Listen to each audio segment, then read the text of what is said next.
Music by Shams Jamil.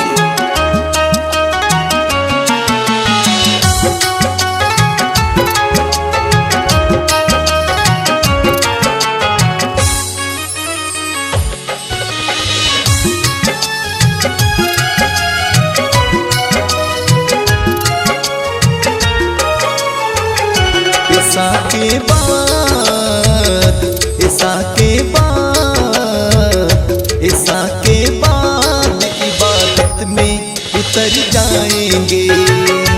ऐसा के बाद इबादत में उतर जाएंगे।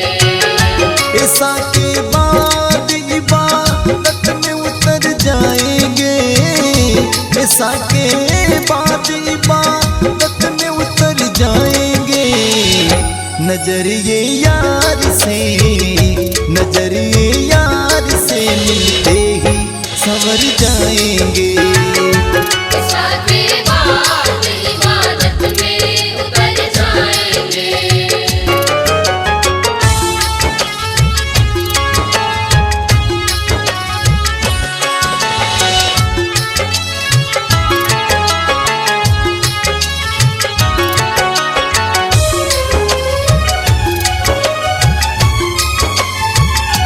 अपने हुजरे से वली इंतजार करता है। नजर में रहता है जो उनसे प्यार करता है। जब कोई आस्था पे उनके दीवाना आए, उसके किस्मत में वो दिन सबसे सुहाना आए। मेरे ख्वाजा पिया के दर से, अरे मेरे ख्वाजा पिया के दर से प्यार जिसको नहीं मना है उसको वो अजमेर में ही ना आवे। अपने हुजरे से वली इंतजार करता है। नजर में रहता है जो उनसे प्यार करता है। हम हैं दीवाने, हम हैं दीवाने, सना छोड़ के मर जाएंगे। ऐसा के बाद इबादत में उतर जाएंगे।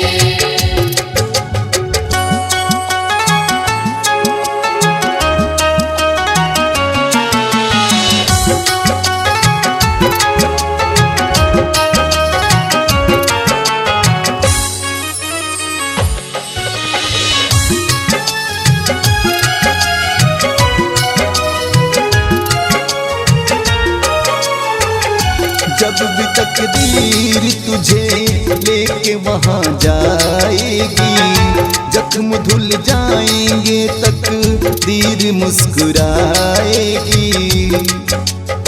जब कि जयपाल ने ख्वाजा को आजमाया था, जमाने भर में वो रुतबा बुलंद पाया था। मेरे ख्वाजा का हुनर, अरे मेरे ख्वाजा का हुनर इस जहां में अफजल है। जो भी अजमेर का राजा था वह यही गाया था।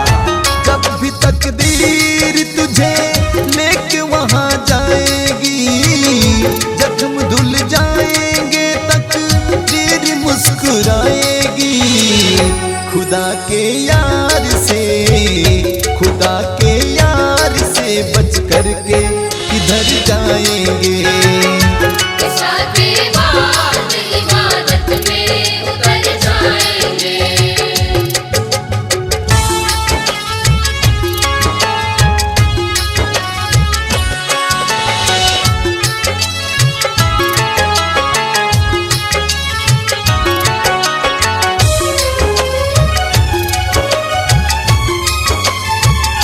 बना के पानी को कासे में आके भर जाना, किसी के बस में नहीं ऐसा काम कर जाना।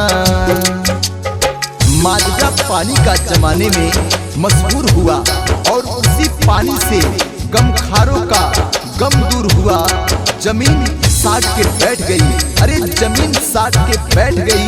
जब जोगी को नारे तकबीर उठा, सब गुरूर चूर हुआ। अना के पानी को कासे में आके भर जाना, किसी के बस में नहीं ऐसा काम कर जाना। मिलेगा राही, मिलेगा राही।